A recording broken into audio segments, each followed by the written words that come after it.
Hello, and welcome to the Feeling Good podcast, where you can learn powerful techniques to change the way you feel. I am your host, Dr. Rhonda, and joining me here in the Murrieta studio is Dr. David Burns. Dr. Burns is a pioneer in the development of cognitive behavioral therapy and the creator of the new TEAM therapy. He is the author of Feeling Good, which has sold over 5 million copies in the United States and has been translated into over 30 languages. His latest book, Feeling Great, contains powerful new techniques that make rapid recovery possible for many people struggling with depression and anxiety. Dr. Burns is currently an emeritus adjunct professor of clinical psychiatry at Stanford University School of Medicine.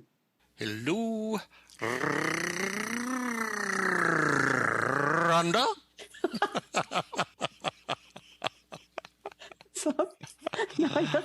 Hello, David, and welcome to all of our listeners. This is episode 243. Sounds like you're gargling. I'll try that next week. So this is another podcast with, I think we have 6 Ask David questions, and we really want to thank all of our listeners for sending in these really interesting questions. And we have some, I hope we have some thought-provoking responses. And but first, let me start by reading some endorsements that people have sent. So we have, episode 229 was the 5 Secrets at Home with Mary Stockton and her daughter Elizabeth. And somebody wrote us, awesome podcast. I just loved it. Pretty simple, but someone else wrote, I absolutely love this podcast. Well, I love many of the podcasts. The example of Elizabeth sharing her conversation with her mother, Mary, about body image questions and her guilt. That should be in every high school's textbook, or actually more specifically, every high school parent's handbook, if there is such a thing. I really think there should be a Feeling Good as a family together convention that all teens and their parents are required to attend. Thank you so much for your work, Angel. Maybe that's something that Mary and Elizabeth will organize. I think that would be a really fun thing for them to do. Feeling Good Family Conference, the 5 Secrets at Home, how to develop a loving family. Yeah. And how to experience the death of the self, the great death. I think that's a really great idea. And I might actually run that by her. Say that again? I think I will run that by her. Yeah, sure. Go for it. You never know what's going to happen.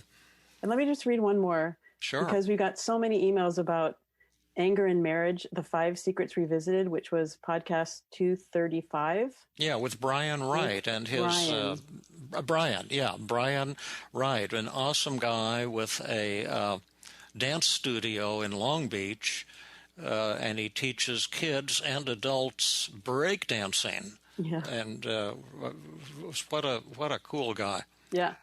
And Jana wrote, Dear David, Rhonda, and Brian, thank you so much for the wonderful podcast on marriage communication. It was entertaining and informative. And congratulations to you, Brian, and your wife for hunkering down to do the hard work. Brian, you were so gracious and vulnerable in sharing your story.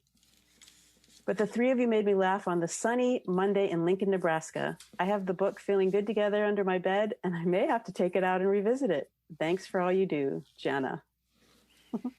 Well, thank you, Jana, and everyone who writes in just with wonderful comments. It's just heartwarming and really inspiring and encouraging to us. And remember to help spread the word. We don't have a marketing budget. We don't have marketing expertise. But if you have a mailing list you're a member of and you send out, say, hey, listen to the Feeling Good podcast and link to the podcast list of podcasts on my website and turn people onto them, you'd certainly help us grow our audience a little bit. And also you might help someone overcome depression or maybe even save someone's life. So thanks for the support. We deeply appreciate it. Sweet. Okay, so here's our first Ask David question. And someone wrote, and their I guess their call number or their call name was V3A. And he or she wrote, what is the role of hope? Hi, David. How do you fit the cultivation of hope into TEAM-CBT? Being such an important aspect of recovery, it seems to be most needed in those that most need help, creating a seemingly unwinnable situation for those people. If someone has enough hope to seek treatment, is that enough hope to make a recovery? Well, we can brainstorm on this one together, Rhonda, because it's such a tremendously important question. Hope is actually one of the 5 key symptoms of depression. The other 4 are, feeling sad and down, feeling worthless with low self-esteem, feeling a loss of motivation, and feeling a loss of pleasure and satisfaction in life. But of all of those symptoms, hopelessness is probably the worst, and the one that leads people to suicide, thinking that that's the only escape from suffering. And hopelessness is the cruelest hoax of depression, because it's never valid. It's always a result of distorted thinking. But when you feel hopeless, you feel overwhelmingly convinced that you really are hopeless. It's almost on the level of a delusion, because it is so incorrect, and yet people believe it so tremendously. You asked the question, and we'll get your input here, but I'll just say a couple things off the top of my head. That it says, if there's enough hope to seek treatment, is that enough to make a recovery? We know for a fact that's not, because most people who go to treatment don't get a recovery. And a lot of them only get a partial recovery. So, that's why we develop TEAM, to develop powerful factors and techniques that will lead to recovery, like how to crush distorted thoughts and how to eliminate therapeutic resistance and boost motivation. But certainly anything that enhances hope will reduce depression, because by the very definition, if your hopelessness goes away, your score on the depression test will instantly improve. I'm working with Jeremy Carmel and Alex Clark and a few others, and at some point we'll try to suck Rhonda into that project, because I know, Rhonda, you don't have enough on your hands right now. But we're developing what I hope will be a beautiful online kind of an interactive course with tools and apps and things that you can learn team therapy. And we'll definitely have a module on hopelessness and how to overcome hopelessness, because that's a life-saving thing. A young woman told me early, one of my first cognitive therapy patients was probably one I've mentioned on the podcast before, so you can write and bust me and point out how demented I am. I've repeating myself, but she was in such a tremendous pain and was suicidal, and she told me, Dr. Burns, every night I before I get in bed, I get on my knees and I pray to God to please give me terminal cancer, so I don't have to commit suicide and shame my family. And it was so sad, and she was in such unbearable pain. She did recover, and everyone I've worked with who's been hopeless, who's hung in there, has eventually recovered. But it's dangerous, and we've got some upcoming questions today on suicide, 2 questions actually. So it's an incredibly important dimension for sure. What's your take on it, Rhonda? Well, I think we're kind of combining hope with motivation. If somebody is motivated enough to pick up the phone or get on their computer and email a therapist, is that enough motivation to do the work to get better? And I'm thinking that it might be kind of somewhat the therapist's responsibility to provide some hope for change and recovery to the patient, and we do that in TEAM by when we dangle the carrot, and we assure the patient, our client, that we do have the tools to help them, and we want to help them, and we're motivated to help them, and reassure them that change and relief from their symptoms is possible. And then the whole process of when we're assessing the resistance, and we're guiding our patient or teaching our patient to embrace the beauty of their symptoms and see how their symptoms are positive and a reflection of their core values, or something that's beautiful about them. And so I think that's that brings them hope, so that they go, oh, the light bulb goes off, like, oh yeah, my depression, doesn't mean that I'm a terrible person, or that, I can't function in the world. It means that I'm, what's a generic, good, beautiful part of depression. And then, you can just see somebody change as they're embracing their symptoms instead of feeling judged or criticized. And we do, as the first step, always do positive reframing with hopelessness, pointing out the benefits of hopelessness as well as what it points out about you that's positive and awesome. What are some of those things, Rhonda? Well, hopelessness can really protect somebody from disappointment or being hurt in the future. So it's a protective part of who they are. I love that. And it also shows that you're realistic, because people who claim that they're hopeless and that their depression is hopeless are looking at the facts as they understand them, because most of these people have had a lot of failed therapy. And they've tried a lot of things that didn't work. And so this is all a kind of evidence that points to the fact that they're hopeless. They're not in reality hopeless, but the feeling really is the result of critical thinking and being honest with yourself. So there's quite a few positives about hopelessness, and when you reframe them for a person, along with their other symptoms, what does your anxiety show about you that's positive and awesome, and what are benefits of your anxiety and your guilt and your anger and your depression and your shame and your frustration and all of these things. It not only reduces the resistance to change, but actually has a mood elevating effect as well. So I guess in summary, we can just say, whoever you are, V3A, you asked a heck of an important question. And we hope you learned from the answer. Okay, now we're going to do another one. And this is from Ed G.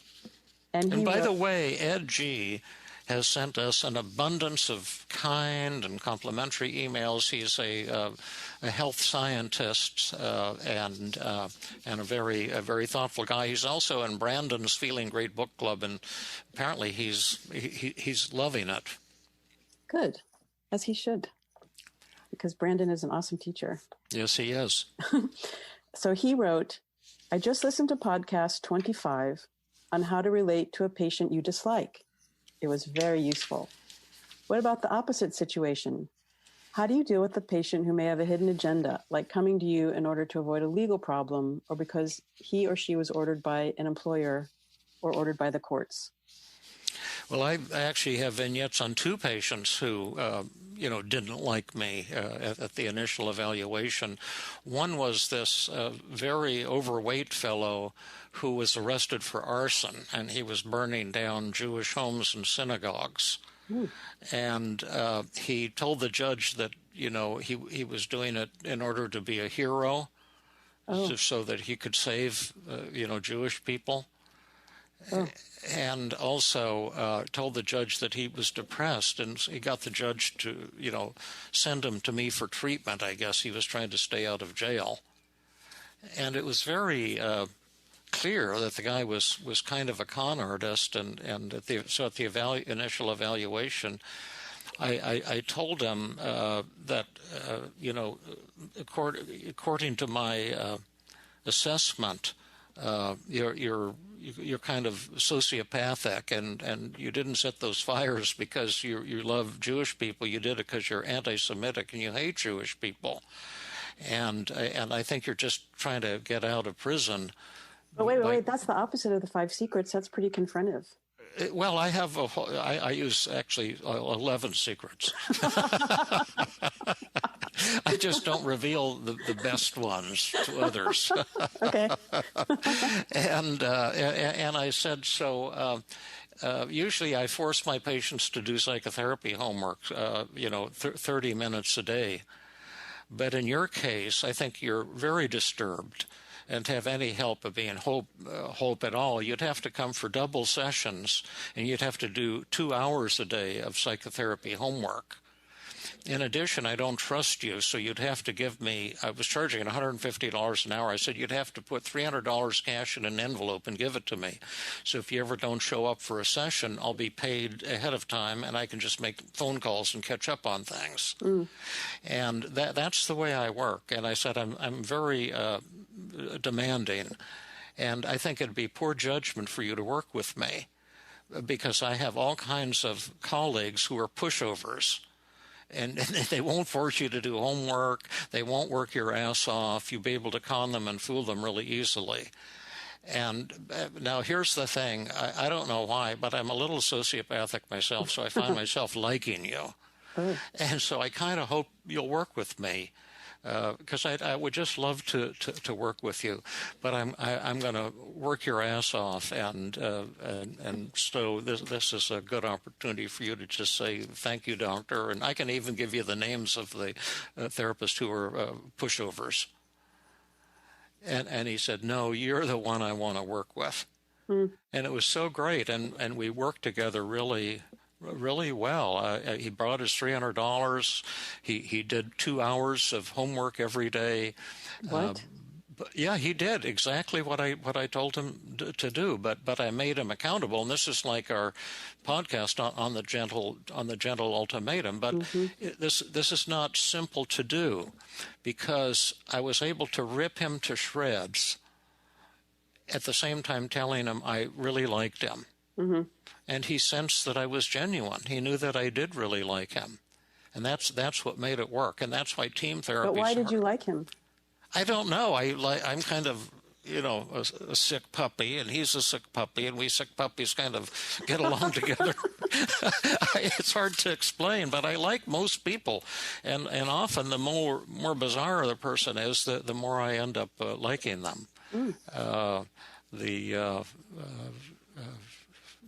I think being horribly flawed has its benefits because you become a little less judgmental of other people. Not everybody. I'm still judgmental toward a lot of people.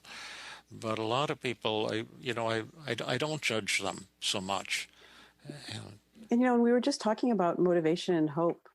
Yeah. So this guy, if he's doing 2 hours of homework a day, he was extremely motivated. Yeah. So he really wanted to change. Yeah, and he had read Feeling Good, and I guess he did kind of like it, and that's for sure.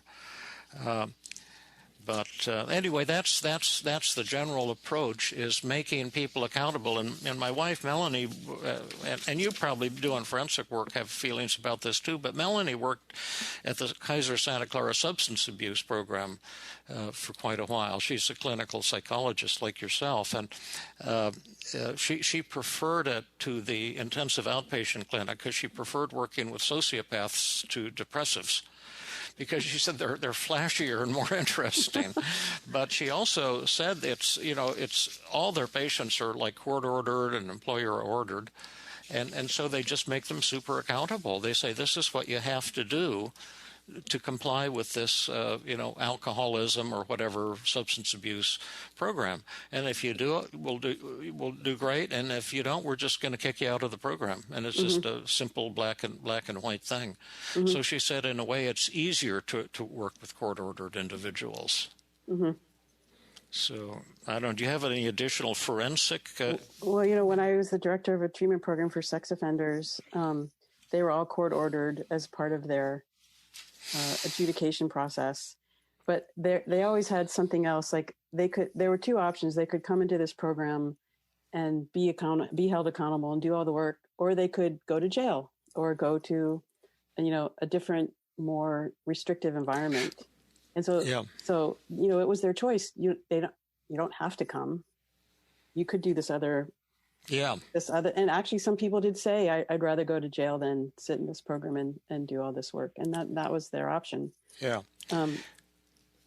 That's cool. Yeah, I love that. So you've had extensive experience. Mark Gilson is a clinical psychologist, one of the early cognitive therapists, moved to Atlanta, Georgia, and started a Center for Cognitive Therapy there.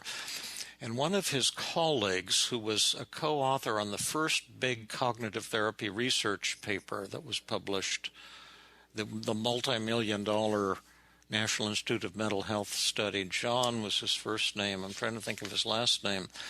But he was working with Mark Gilson in Atlanta, and his specialty was court-ordered sexual predators who were abusing children. Something like maybe adults too they were abusing.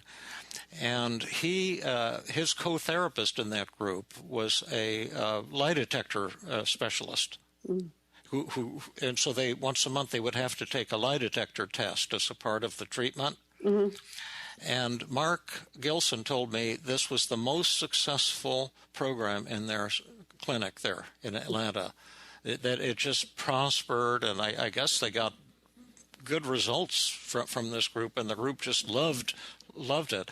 And again, it's one of those unintuitive things. I would think, man, sexual predators are kind of untreatable, is what I would think, court-ordered.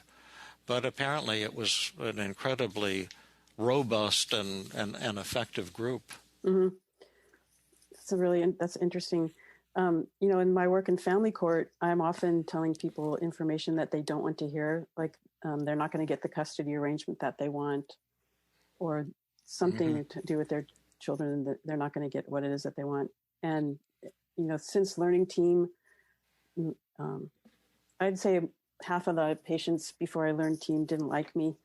And now since learning the 5 secrets and incorporating the 5 secrets and really being able to provide, excellent empathy to people about how difficult their situation is and sharing my thoughts and feelings about it, it's eliminated that kind of power differential, and people can now hear information that is not so pleasant, but still, not get defensive and not be so angry, because they can see that there's, a real human being on the other side, not just a robot.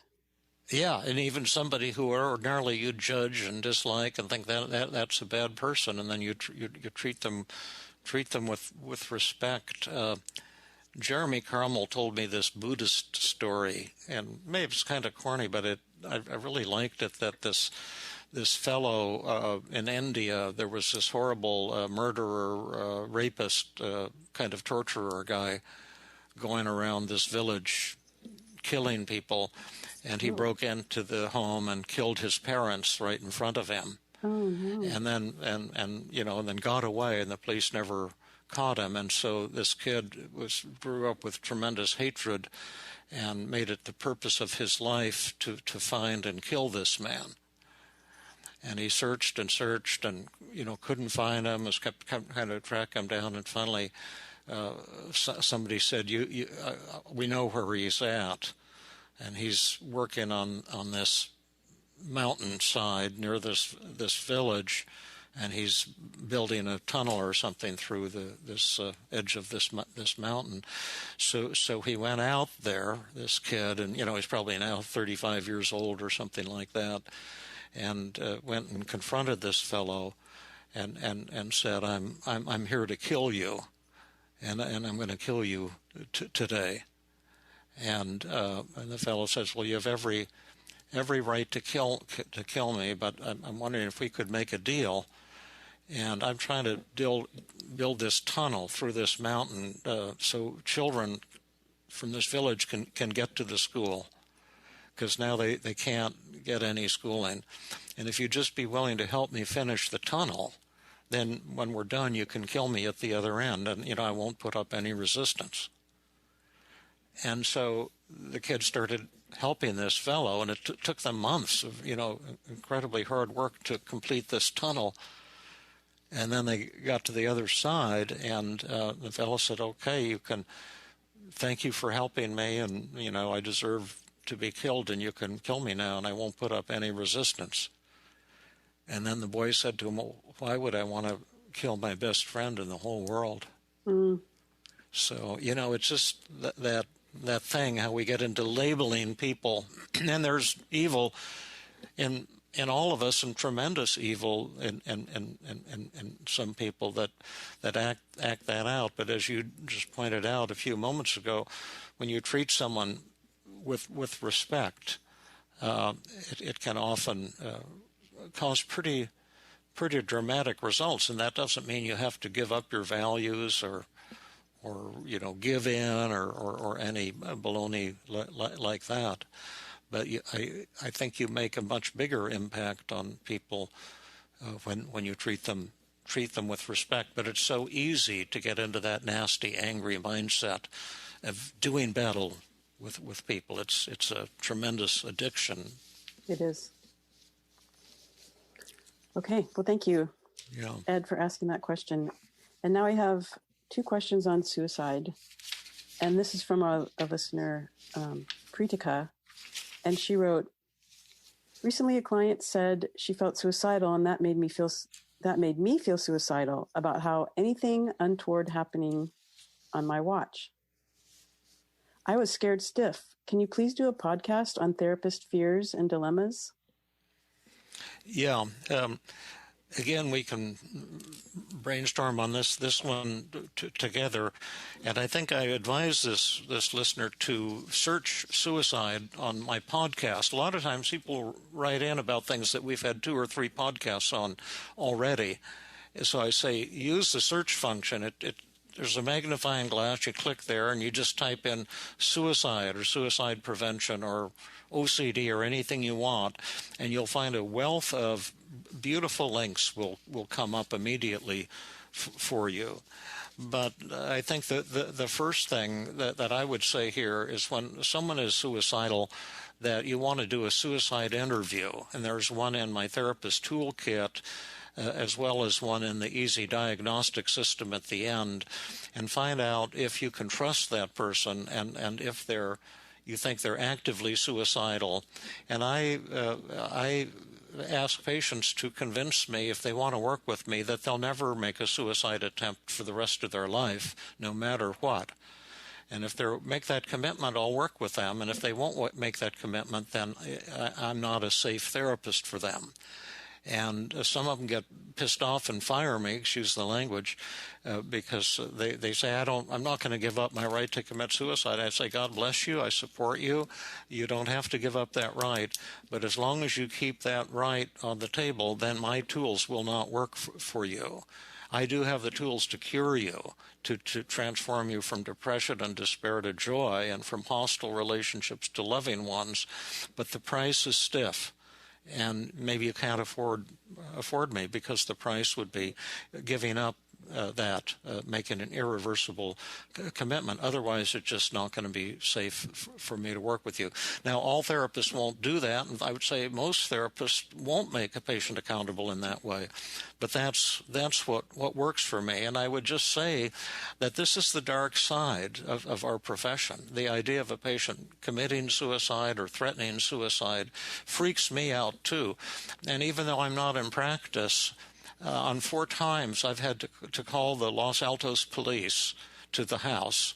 Wow. Because I got an email from somebody that to me sounded like they were threatening suicide, and sometimes it's someone I've never even heard of. And because I could theoretically be held accountable. See, this is a legal issue as much as it is a psychological issue. Then I give the police the email with all the header information, and then they track the person down and do a safety check. And sometimes the person they decide is safe, and sometimes the person they involuntarily hospitalized. But it's terrifying. And if it weren't a legal issue, do you see, if somebody commits suicide, there's probably a 1 in 4 chance that the therapist is going to get sued. Mm. And that's a nightmare for the therapist. Those lawsuits drag on for years, and they're shaming, they're terrifying, and it's horrible. So I really understand, Preetika, how you feel and why you ask that incredibly important question. And you'll find, a lot of resources in the podcast if you use the search function. Mm-hmm. What's your take on this, again, with your personal experience as well as your forensic background? Well, therapists are human beings too, and we have genuine feelings and reactions to things that our patients say and do. Now, I had a patient a couple of years ago who was filling out the brief mood survey and checking zeros, not feeling suicidal. And then after a couple of months, he told me that he had been lying. and that he was feeling suicidal. Yeah. And of course, I shifted my work to do what you were just describing about making that suicide, taking suicide off the table. But after that was over, I felt overwhelmingly sad, thinking that he had been holding that in, and that he didn't feel safe enough or trusted me enough to be honest with me. Yeah. And I felt like the worst therapist in the world. And I'm in a consultation group with Matt May and Daniel Minty. And I found that to be really, really helpful. And it's something that we're taught in when we're in graduate school, hopefully, that that it's helpful for us to have ongoing supervision and consultation. And I went to that group and told them what happened and sobbed and, got good support and feedback and advice. And that really helped me. So I would just encourage Preetika, she's a team therapist there. The Feeling Good Institute has a list of level 4 and level 5 therapists who can offer, pretty astoundingly great consultation supervision. Heather Clegg and Brandon Vance have a consultation group. Daniel Minty and Matt May have 2 consultation groups. I'm sure there are others if they search for them. And so I would encourage her to deal with her fears and dilemmas through supervision and consultation. And then, in addition, Preetika raised the question about the brief mood survey, and I would never do therapy without the patient taking the brief mood survey just before the start of every session, and after every session, and it has either 2 or 3 suicide screening questions, so you'll find out right away. And if a patient says, "Oh, I don't want to take that brief mood survey," I say, then I can't ethically work with you as in doctor-patient relationships. I'm very, very rigid about it. And I had one therapist told me that he was working with a man who committed suicide, and he was sued. And his attorney, going through the chart, found that the patient had used an earlier version of my depression test and had taken it on the very day he committed suicide. And he had indicated that he had no suicidal thoughts or urges. And so the judge threw the case out of court because the judge ruled that patients in the United States have the right to lie to therapists and to misrepresent themselves when they take psychological tests. But when they do, then the therapist cannot be sued. And so in this case, the test did not save the patient's life, but it protected the therapist. So I'm absolutely emphasizing, from my point of view, it's mandatory to use the brief mood survey, and if you're not using it, you can go to my website, to the shop, and look at the pricing of the therapist toolkit, and there's some discounted deals and stuff like that. But there's an electronic version of the toolkit that people can use when they're doing telehealth. Right. So that's my answer to Preetika. Okay. And how are we doing on time? We're doing pretty good.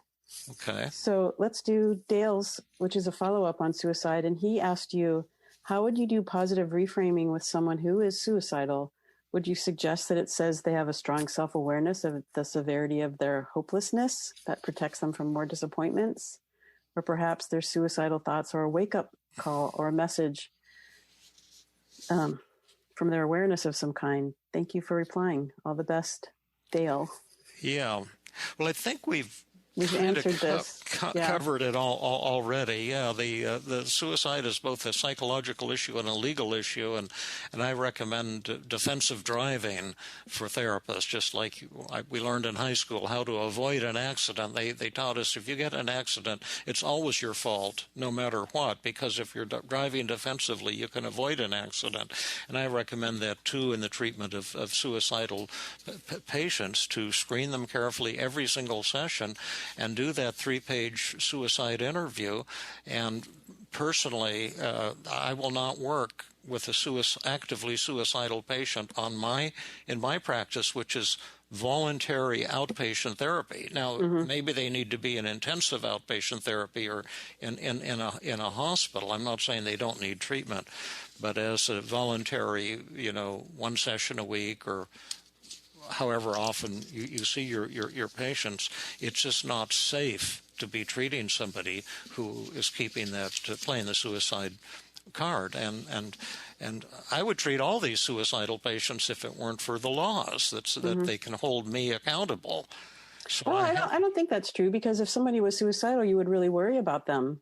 And that's why you ask them to isn't that one of the reasons you ask them to take suicide off the table? Because when you're done with your therapy session with them, you don't want to spend the rest of your week, if you're seeing them, worrying, are they going to kill themselves? You're right. You want to be reassured that that's right. Will be alive between sessions. I love what you're saying, because we're all one. And if I allow a suicidal patient to make my life miserable, then I can't make their life happy. We either go up or down together. Right. So basically the message to Dale is that we do not positively reframe suicide.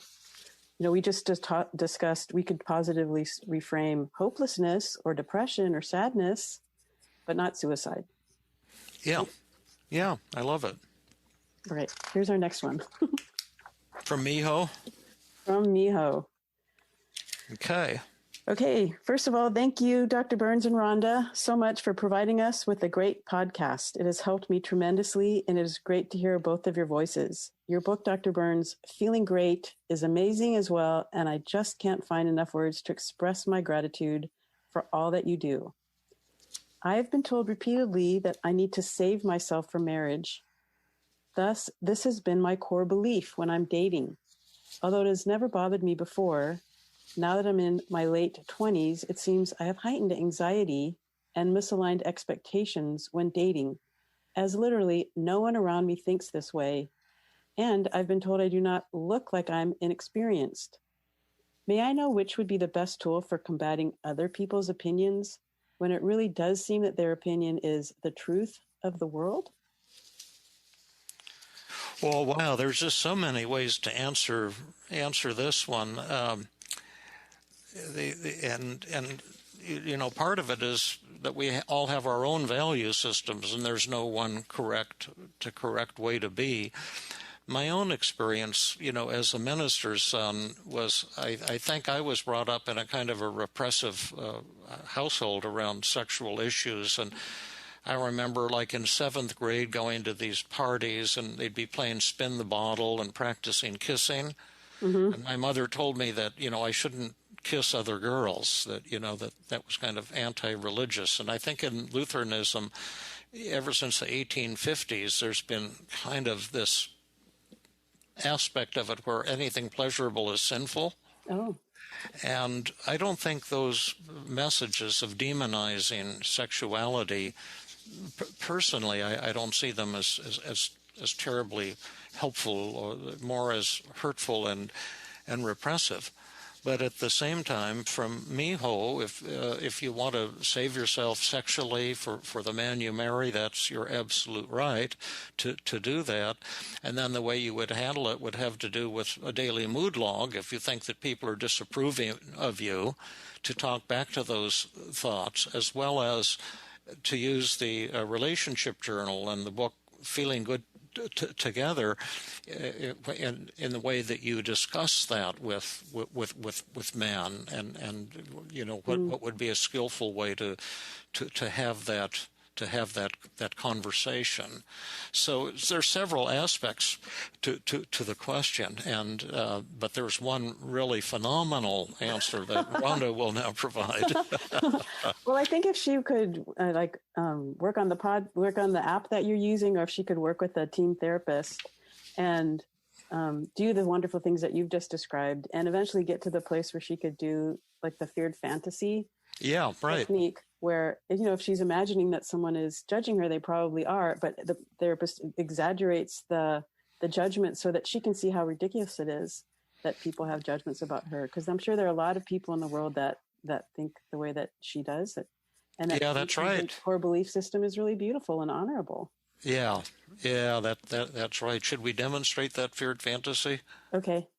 I can be Miho, and you can be the fellow from hell. Okay. Who or anyone from hell, and you're going to judge me. Okay. Okay, are we at a party? Well, anywhere. We're on a date. Okay, let's say we're on a date. Oh, so Miho, do you want to come over back to my apartment after dinner? I'd love to do that. I do want you to know that I'm kind of a peculiar type, so I might not be your type, but I'd love to kiss and make out and stuff like that. But I made the decision to wait for marriage to have sex, and I know that's really old-fashioned these days, and you may think I'm just a kook or something and may want to reject me, which I could live with. I think you're cool, and I hope you don't, but I just want to kind of let you know that's where I'm coming from. I do find you very awesome and attractive. Wow, I think that's really, really weird. Like I'm trying to have as many sexual partners as I possibly can before I get married. I want to make sure that by the time I get married, I'm not worried that I'm missing out. Like I want to have as much sex as I possibly can. And I think most women, probably think the same way as I. They want to try out as many people and try to do so many things. So I think it's kind of weird. Well, let me say that what you're doing is awesome and exciting and incredibly appealing to me too, because it sounds so adventuresome and erotic and all kinds of cool things. And I am weird. I mean, this isn't the only thing about me that's weird, and so I might not be the lady you're looking for. That would be sad. But I mean that's your call. Like I say, I think you're pretty cool, and but I realize you may be looking for something that I'm not quite offering, and that would be sad. But I can live with that, absolutely. But you don't really look that inexperienced. I think you're just telling me that. And you know what? I am looking down on you for what your belief systems are. Well, you can look down on me for tons of reasons. I'm an easy person to look down on, but thank you for telling me that I look experienced, because I do look pretty awesome. And people, men are very attracted to me, and that's a blessing that I'm very grateful for. But I want you to know that I think you're a very awesome, cool, and sexually appealing dude, and I'm not secretly trying to put you down. I think you're a bit of a stud, to my way of thinking, and what you're doing is kind of cool. It's just not my cup of tea. So how am I doing? You're doing really well. You're doing a lot of stroking. Mm-hmm. I'm liking that. I'm feeling really good about you, because you're letting me know what a cool stud guy I am. Yeah, right. And how are you feeling? Are you feeling like that my judgments are realistic and you're feeling worse about it? Or are you feeling more personally, I'm feeling very empowered. Uh-huh. Oh, and my hunch is that self-esteem is the greatest source of sex appeal. And when you're unavailable to a man, what happens?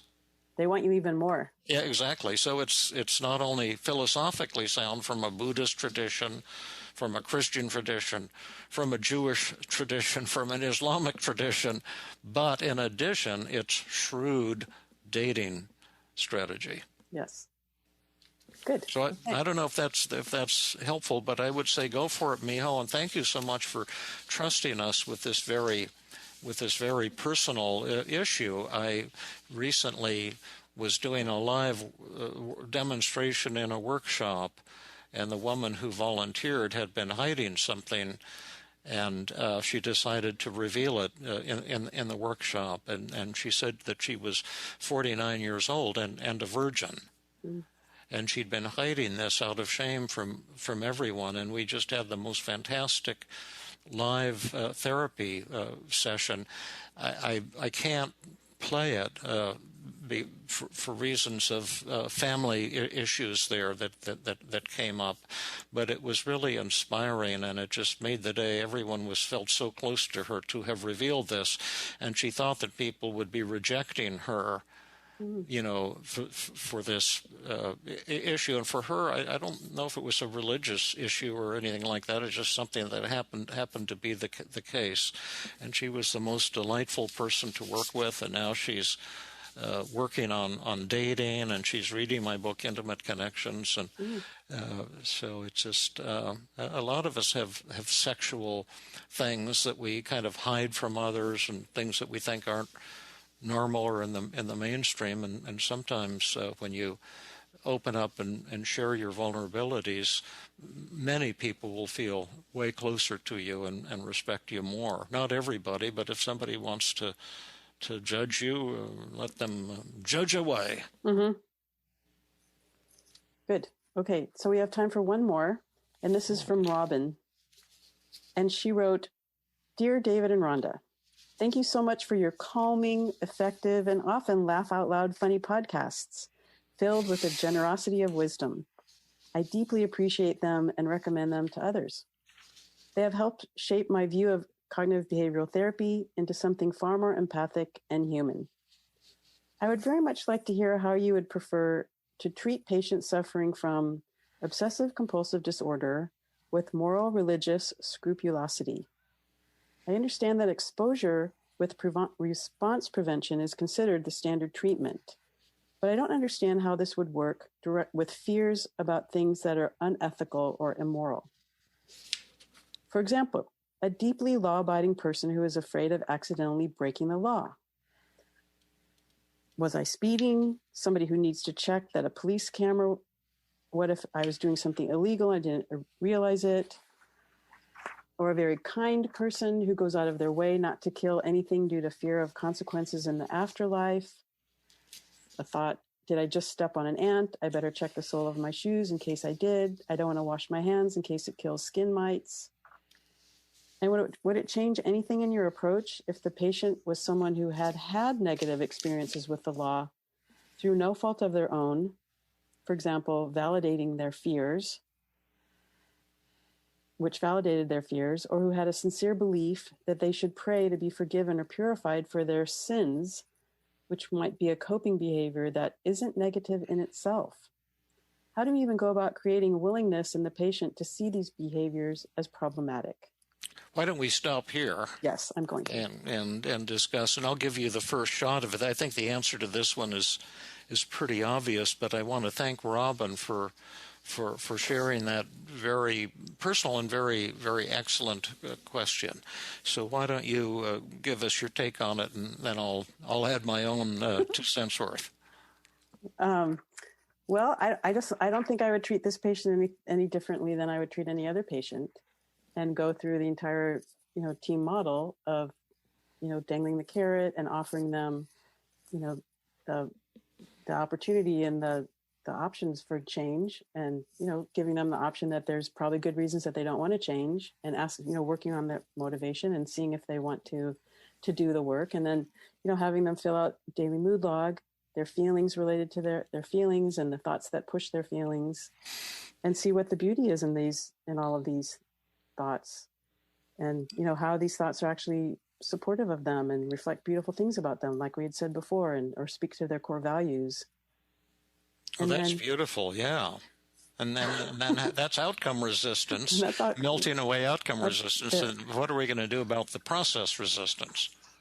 Oh, that's what I said. We would dangle the carrot and then tell them all of the that I had tools that could help them.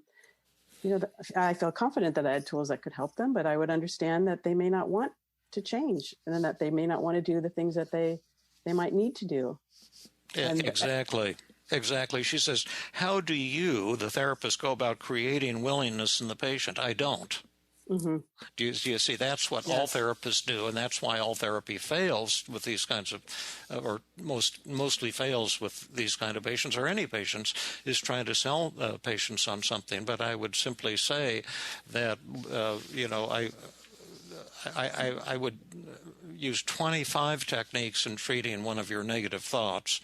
You're going to love 24 of them. Mm-hmm. But what you're not going to love is exposure and response prevention. And you're going to have to stop checking things out and expose yourself to your fears, and that's going to freak you out and terrify you. And if you have any reason for not wanting to do the exposure and response prevention, such as religious beliefs or it's too frightening for you, then I would say, God bless you. I totally understand. And if you ever change your mind, feel free to contact me again. My door is always open to you. But I do not know how to treat any patient with any form of anxiety without using exposure and, when necessary, response prevention. Exposure is being exposed to the thing you fear rather than avoiding it. And then response prevention is giving up on these rituals like stopping and checking to see if you hit somebody in traffic or praying for forgiveness or doing these things. And then a lot of them say, but I can't do those things because they're anti-religious and God would be upset. And I said, nope, you're wrong.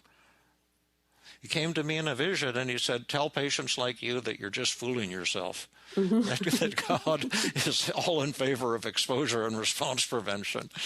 But on the other hand, my vision from God might not be something you trust. And if so, you have good judgment, because I'm not the most religious person. But that's the way it's going to be. And if you want to change your life, I'd love to do that with you, and I have no doubt we'll be successful. But if the approach I'm describing isn't appealing to you for any reason, then go with my blessing, and hopefully one day you'll come back. How's that? Yeah, I think that's beautiful. And I also think you hit the nail on the head when you said, it's not the therapist's job to create willingness in the patient to do the work. I mean, we can tell them that we have tools and that, we feel confident that we could help them overcome their problem, but they have to be willing to, stop checking things out, face their fears and anxiety. Yeah, it's even more severe. They have to convince us to work with them. We don't have to convince them to work with us. But that's the transition that most therapists are afraid to make or don't know how to make or won't make, because the therapist wants to save patients, wants to be codependent, wants to rescue people. And those impulses, while they come from the goodness of your heart, are the cause of practically all therapeutic failure. Okay, well, that was a great question. Thank you so much, Robyn, for sending it, and really interesting answer. And thank you. That was Robyn, right? That was Robyn. And thank all of you for your questions. And thank you, Rhonda. I really enjoyed shooting the breeze with you today about these questions. Yeah, me too. That was fun. We used a little different approach. It wasn't all hero worship of David. Yeah. Just a little bit. Yeah, it was more dialogue. Hero worship doesn't really feel very good, does it? It does to me.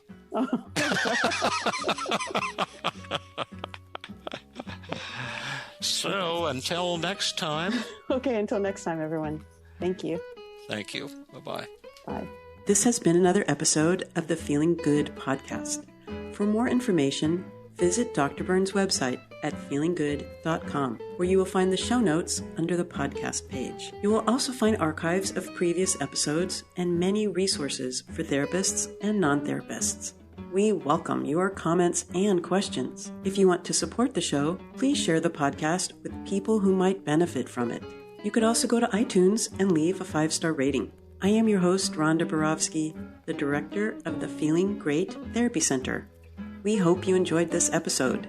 I invite you to join us next time for another episode of the Feeling Good podcast.